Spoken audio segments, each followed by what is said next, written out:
You ask Tiger to solve. This deals with linear equations with one unknown. The final result is x equals 4. Let's solve it step by step.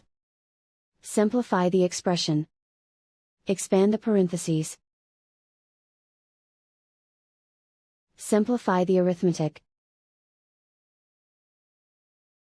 Expand the parentheses. Group like terms. Simplify the arithmetic. Group all constants on the right side of the equation. Subtract 27 from both sides. Simplify the arithmetic.